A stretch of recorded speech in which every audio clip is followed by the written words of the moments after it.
বিসমিল্লাহির রহমানির রহিম। এটা হলো আমার বন্ধুর ভুট্টার জমি।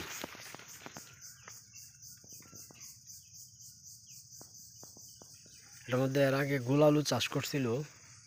সে গোল আলু চাষে লস খাইছে এই জন্য বলতেছি, মানে তার যে পরিমাণ খরচ হয়েছে সে খরচের টাকা উঠাইতে পারছে, কিন্তু সই লাভ না।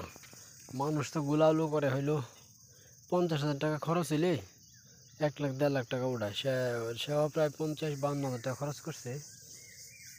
শুধু এটা না, আরও জমি আছে, ওই 2টা জমিতে মিলে সে আলু করছিল, সে লস খাইছে।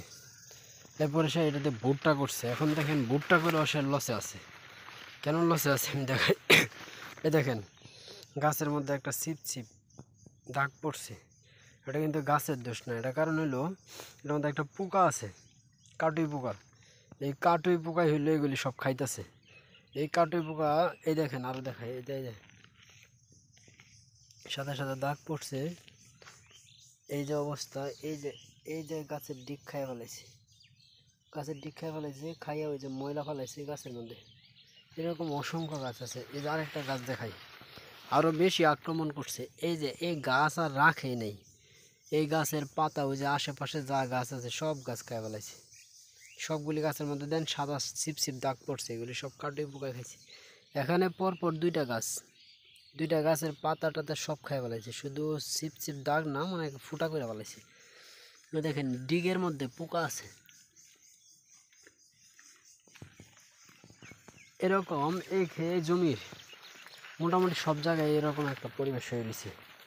এখন হইলো আমি যে জন্য আপনাদেরকে এই জমিতে ঢুকছি আর কি। আমার বন্ধু নাই, বন্ধু হয়তো বা ঘুমাইতেছে, ওরা ফোন দিয়েছিলাম, ফোন ধরে নাই। আর নয়তো বা সে ওই ওষুধ আনতে গেছে, তারা বলছি ওষুধ আনতে। তাহলে এবার যেহেতু ওষুধের কথায় আইসি, আমি এই জমিতে যে জন্য ঢুকছি ওইটাই বলতাম। আর এটা হইলো এই যে এবার ওষুধের কথা। এই জমির পোকা দমনের জন্য 2টা ওষুধ স্প্রে করতে হবে। একটা হচ্ছে ক্যারাটে আর একটা হচ্ছে ফাইটার। 2টা একসাথে মিক্সড করে স্প্রে করতে হবে। যদি স্প্রে করে তাহলে এই জমি রক্ষা করতে পারবো, আর নয়তো বা এই পোকা থেকে কোনোভাবেই রক্ষা করা সম্ভব না।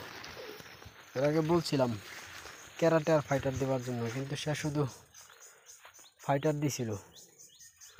ওই সময় পোকায় ধরছিল, এগুলি দমন হয়েছে, কিন্তু এবার তার মাত্রাতিরিক্ত আক্রমণ করছে। এটা দমনের জন্য তার দরকার হইলো ক্যারাটে আর ফাইটার 2টা একসাথে মিক্সড করে দিতে হবে। দেখেন জমি একবারে শেষ। এই যে হইলো তার মরিচের জমিতে কুকরি লাগছিল, ওটাতে আমি নিজে আইনা দিছিলাম কুপ্রোফিক্স একতারা, আর হইলো মাইক্রা। এই 3টা ওষুধ প্রথম একদিন স্প্রে করা হয়েছে, তার 3 দিন পর আরেকটা স্প্রে করা হয়েছে। এখানে গাছে কুকরি সাইডে দিছে, মোটামুটি ভালোই একটা অবস্থা। পুরোপুরি ছাড়ে না, মোটামুটি অনেকটা কুকরি সাইডে দিছে। গাছের মধ্যে সবুজ ভাব আসছে, সতেজতা আসছে। আর এই যে তার ভুট্টা খেতে খুব করুণ অবস্থা।